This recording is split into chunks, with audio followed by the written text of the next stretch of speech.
Bem-vindo à primeira aula do segundo semestre de Cálculo Químico do CPSEX. E para a aula de hoje, a gente vai falar um pouco sobre entalpia. O que ela é? Onde ela vive? O que ela come?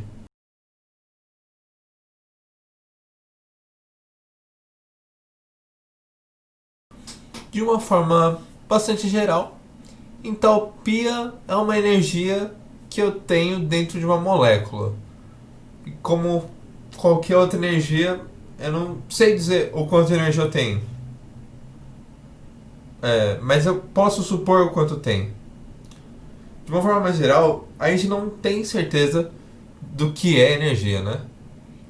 Como já disse um ganhador do Nobel, Richard Feynman, na física hoje é importante perceber: nós não temos conhecimentos do que é energia.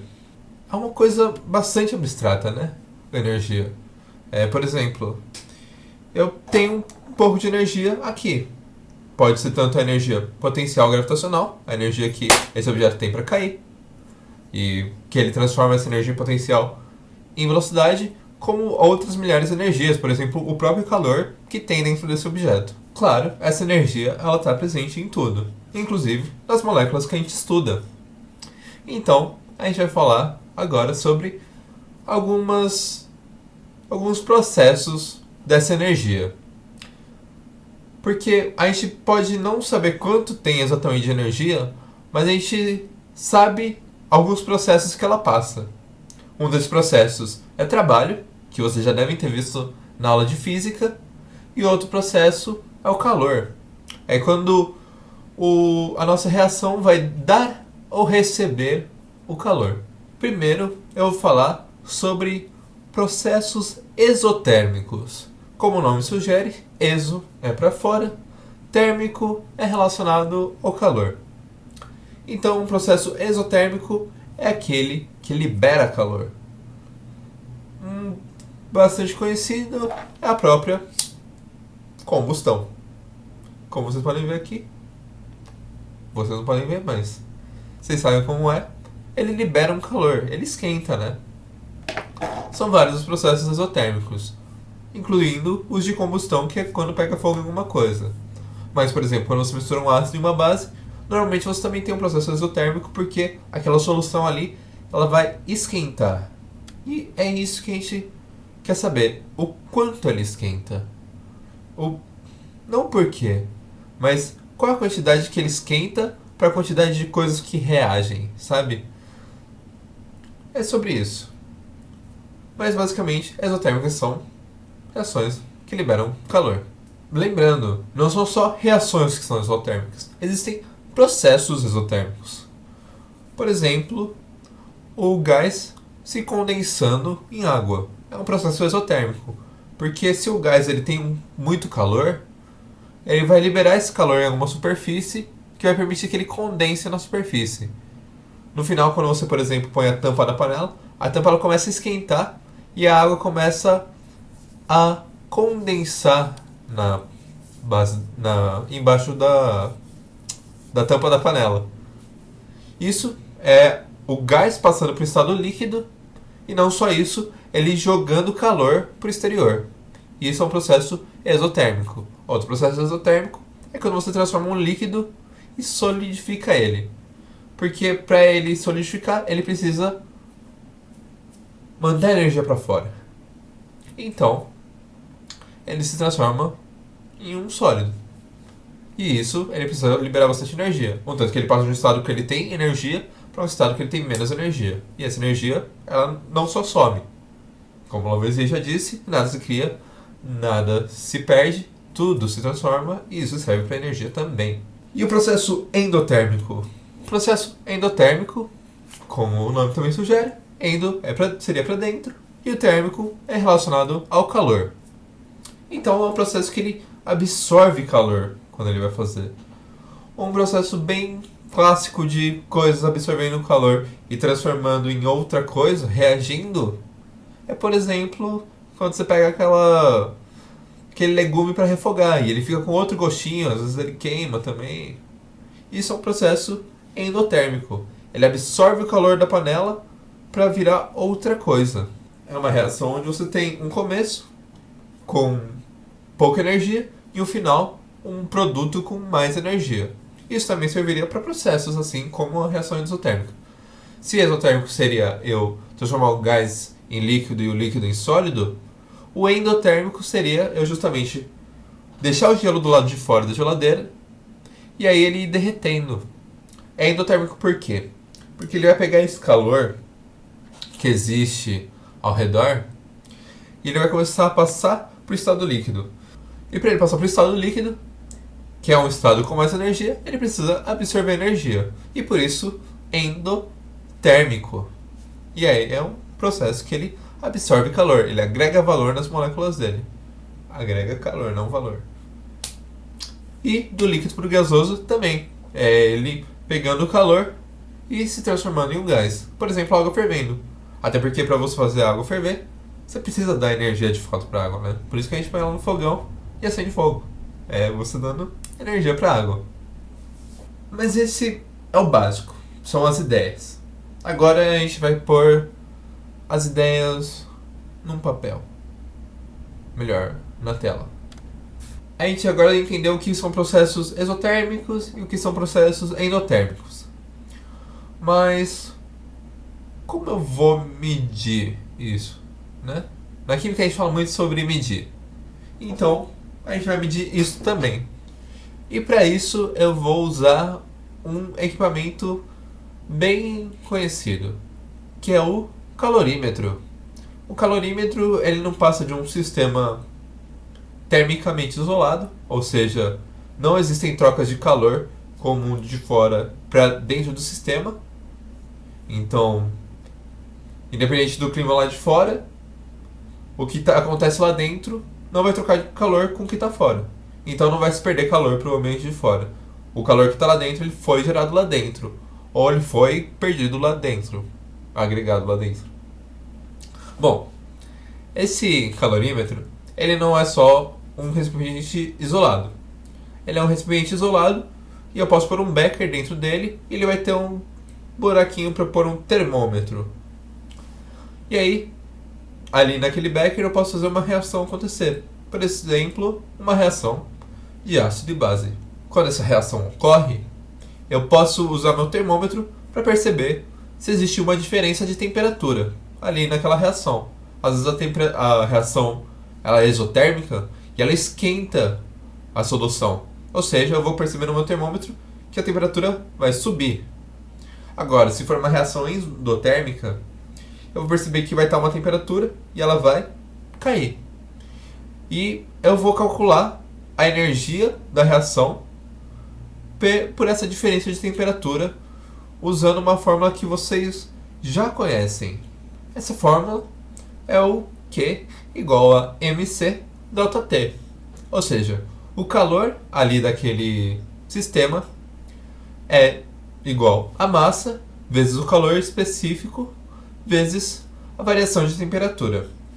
Ou seja, se eu tenho uma reação que ela esquenta, ela provavelmente vai passar de alguma temperatura para uma temperatura maior. E aí, a partir dessa diferença de temperatura, e sabendo a massa do que eu tenho ali no recipiente e o seu calor específico, normalmente vai ser uma solução de água, então eu vou usar o calor específico da água e a massa de água. Eu vou ter a variação com ΔT, e aí eu vou conseguir o calor da reação. Lógico, esse calor ele vai ser proporcional à quantidade de mols que eu pus para reagir ou que realmente reagiram, né? Bom, mas agora o ponto da minha aula, que eu falei que é a estrela do dia, é a entalpia. Entalpia é a energia que tem na molécula. Mas essa energia eu já falei que não dá para calcular. Mas dá pra gente calcular a diferença entre a entalpia.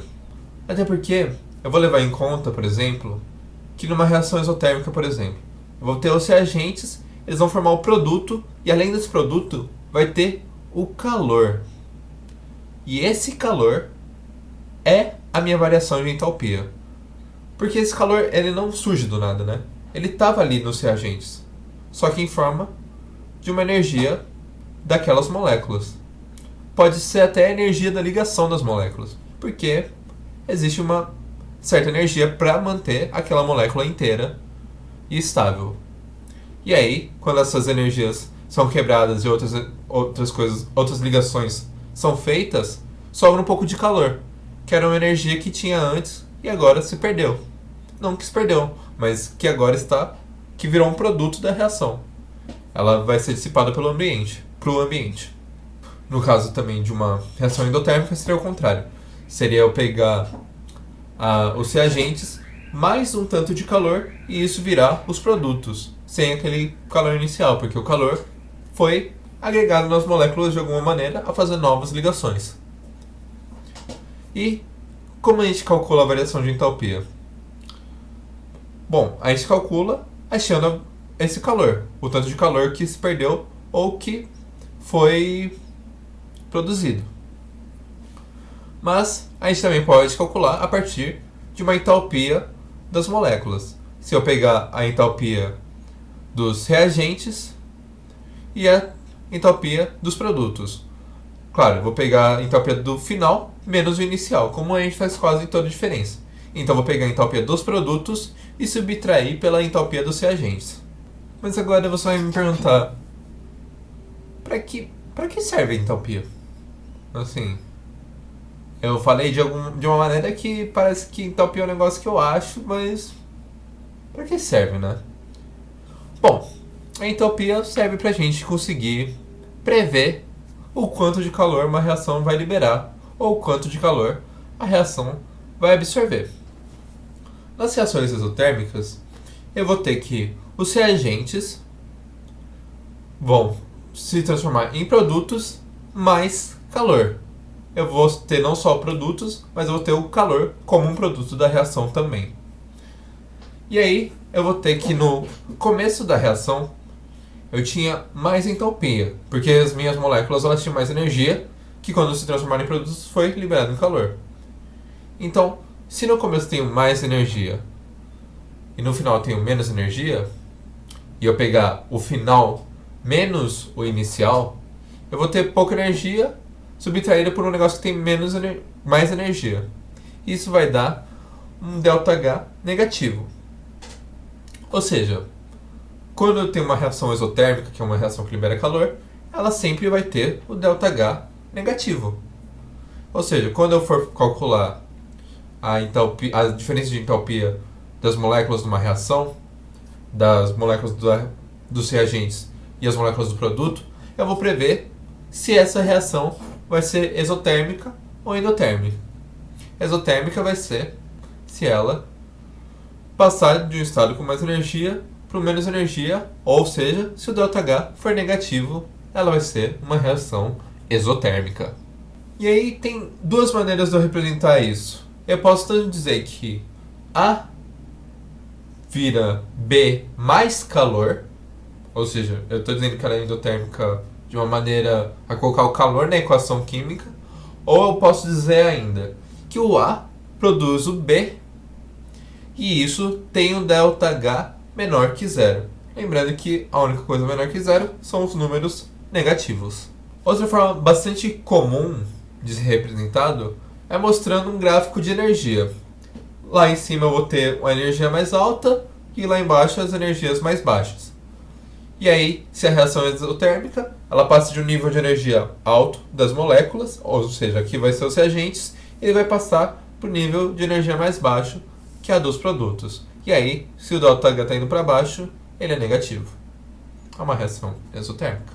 Para as reações exotérmicas, eu posso dizer que eu tenho um reagente somando com calor, e isso vai dar o meu produto final, que vai ter absorvido calor. Ou seja, no começo eu tinha menos energia no A, e aí no final eu tenho mais energia no B, agregado no B. Outro jeito que eu posso escrever isso, pensando que se no início eu tinha menos energia e no final eu tenho mais, e é final menos inicial, essa variação vai dar positiva, porque no final eu tenho mais energia. Então, eu posso também escrever que A forma B e o ΔH dessa reação é maior que zero. Ou seja, existiu uma energia absorvida por A para ele formar B.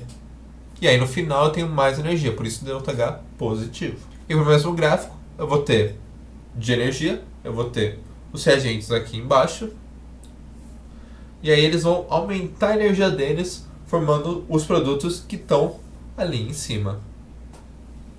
Ou seja, o ΔH é maior que zero. Ele vai aumentar a energia, a entalpia das moléculas. Mas tá bom, eu vou calcular o ΔH, então, de uma reação, supondo que cada um tem uma entalpia, eu vou fazer a conta das entalpias finais menos as entalpias iniciais, eu vou ter o ΔH. Mas eu também disse que não dá pra eu dizer qual é a entalpia, né, das coisas. Mas existe uma entalpia padrão. Na verdade, a gente chama de estado padrão. A gente vai supor que algumas moléculas simples, em condições naturais de temperatura e pressão, que seria 25 graus Celsius e 1 atm, as moléculas simples como gás hidrogênio, H2, ou gás oxigênio, O2, ou outros gases monoatômicos, eles têm uma entalpia, um estado padrão, e a entalpia deles vai ser, por convenção, do zero, porque é o nosso ponto de partida, é a nossa referência.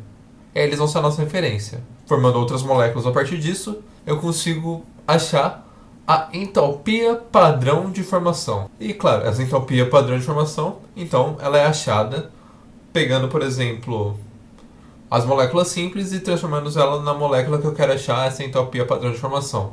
Por exemplo, eu posso, em um calorímetro isolado, fazer a reação de H2 e O2.